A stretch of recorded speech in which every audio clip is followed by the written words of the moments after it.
Hi, what's up everyone, here's Strikes, and today we're gonna talk about the best car collaboration ever.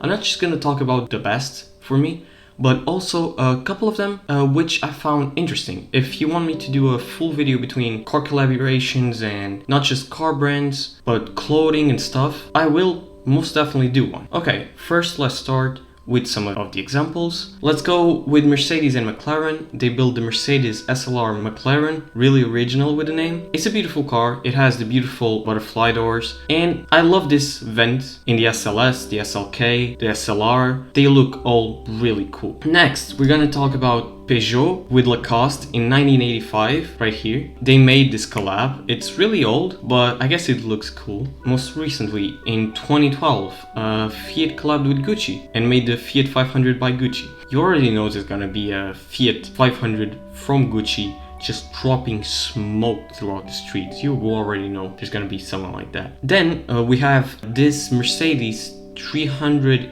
SL, if I'm not wrong. It was a collaboration between Mercedes and Bape. For people that don't know, Bape is a clothing brand. It's called a Bathing Ape, I think. A Bathing Ape, okay. And it was created by this guy, Nigo. And he was part of the Teriyaki Boys. This car, actually, he owns this one. Next, I'm gonna talk about the best, in my opinion, the best collaboration ever made in the car community. This collaboration was between Ford, Mustang, and Saleen. For people that don't know, Saleen is a brand which produces cars and also modifies base cars. For example, they're planning to modify the new Bronco. This was in 2020. I don't know if they made any progress yet, but they're gonna modify everything. They modify a lot of stuff. They go Broncos, F-150s, Mustangs, and you probably will tell me, oh, so F-150s and Mustangs, what's the difference between Saleen and Shelby? It's not just that. They go and pull up with Challengers. They modify Teslas. They modify Camaros. They modify everything. It's just amazing. And they have their own cars. For people that don't know, Saleen has an hypercar, the S7, and probably one of the most beautiful and probably one of the only electric cars I would buy, the S1. It's really new. It's like 2019, I think. It's from 2019. It's 2018. Okay. Maybe it was introduced in 2018 and just released in 2019. And it has the S7, the hypercar that was in the Need for Speed movie. Then, let's talk about the specific car that it made me look into this Mustang and Saleen collaboration. So I was looking for special Mustangs, not just factory-based Mustangs. I could look into RTR Mustangs, Rouch Mustangs, a lot of Mustangs that are modified by companies. But Saleen makes a wonderful job because they make so few of them that they turn them into next level. And not just that, like you go and look for the new Shelby Mustang. I'm sorry if I sound a little weird, I'm a little bit sick. If you look into it, you won't have the option with 800 horsepower. If there's someone which is not comfortable with 800 horsepower, maybe they shouldn't buy the car. It's true. But Saleen offers you labels which differentiate the car. So they modified the base model Mustang GT into different labels. The white label, which produces 500 horsepower, the yellow label 745,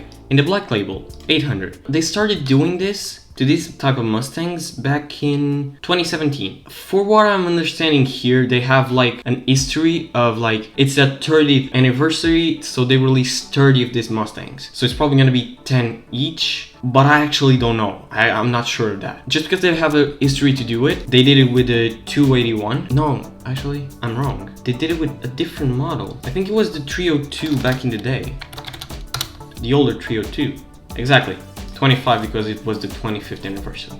Exactly. So then we have all these labels. There's so many options that you can customize your car. It's just awesome. So you must be thinking, how many were actually made? How many of these modified Mustangs are there? Because Saleen years before have modified Mustangs. So I found out there's like about 13,000 everywhere in the world. It's not much, but probably Shelby made a lot more.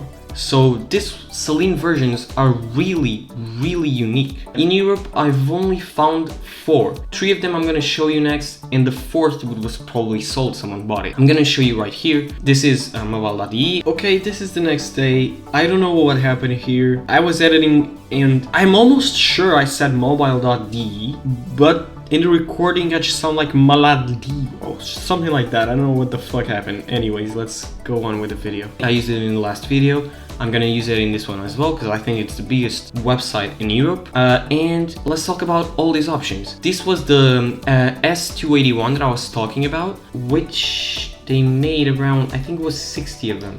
Yeah, they made 60 of them, 49 coupes and 11 convertibles. Then I found this 281, but it's like the original, so it's really old. It's from 1996. Of course, it's old, so it has a lot of mileage, but 330 horsepower for this type of Mustang, it's really good. So they modified it pretty well, I believe. This one, I think it's modified as well. The S281 from 2006. I think it's modified as well. And this one, it's convertible, so it's a pretty good catch. It doesn't have that much mileage, and it's kind of cheap, I believe. Of course, you can get a lot cheaper if you're just looking into a regular Mustang, but this one, it's completely different. Like, look at this. It's a straight, I don't know if that's straight piped, but it's two. This is the engine that they modified, supercharger, the intake. They really made a good job modifying these cars, and I really think they look great. The Saleen seats, the Saleen wheel, they basically, on the interior, they just changed the logo. But they made a lot of engine modifications, and I like that a lot. I think they made a couple of modifications to the chassis, but I'm not sure. Anyways, this one's pretty cool as well, looks really good, but it has a lot of mileage. That's what I'm saying. These are old versions. It had 7 previous owners, and it has an automatic gearbox. I would honestly prefer, man, let's be honest. Then, let's go to the newest. So I found this S302 yellow label right here, which makes 745 horsepower and 610 of torque. So let's see what's the pricing, the mileage on this one. The mileage, it's great. It's a new car. Of course, there's gonna be like an awesome mileage. It does have an automatic transmission. It's probably a 10-speed automatic, if I'm not wrong. Yeah, 10-speed automatic in a 5.0 V8. Of course, the base model is the Mustang GT 5.0. But let's see what makes this car different. So they picked up the 2019 GT, and let's see what they changed. So of course they tuned the shit out of it. Let's check it out. It really, like this one, if I had the money to buy a car right now, I'd buy this one. For people that, like, if you're going to have a first car, you're not gonna buy a 740 horsepower car. You're gonna crash it 100%. That's why these rich kids go out in Lambos. They try to do burnouts, they try to drift it, they try to make pulls in it. In a week, they're like wrapped around a tree. That's why you're new, you just got your driver's license, you can't drive a 740 horsepower car. You can't. But let's check the differences. So yeah, here on the inside, they basically did the same thing. They changed the logos, they changed the seats. I think everything is basically the same, the model number, and yeah, this is the difference. Saleen has its own supercharger for each motor. This one, it actually looks pretty good. I don't know how good it is, because compared to Roush superchargers, Whipple superchargers, I have no idea how good it is. But to produce 740 horsepower, I don't know if it has turbos. It probably has turbos as well, just guessing. I think that's basically it for the video. These are unique cars. They are really unique. That's why I think it's worth buying them, not just because of the tune, but like you get a Koenigsegg. You're not just paying for the car, you're paying for the exclusivity of having a Koenigsegg. It's almost the same here. For last, I want to talk about COLLAB just for a minute. They're not sponsoring this video, of course, because they're not going to sponsor someone with subscribers. But they are selling t-shirts and plates with the objective of just a reminder of one of their ideals. One of them is the internal combustion engines, which somewhere in the future are gonna come to an end. They're gonna ban them. We love combustion engines. I don't think we should go quiet. I think we should show that we love those cars. They're probably gonna keep on making fees for combustion engines, but we're not gonna go quiet. We love the cars, we love the noise, we love driving this. Like, there's a whole history behind this. That's why I'm saying this drop 3 is sold out. I wasn't able to get any of the t-shirts, but when it comes up again, I will buy it. And I think y'all should do the same if y'all love combustion engines, because everything is going electric, and somewhere in the future they're gonna try to ban it, and we are not gonna go quiet.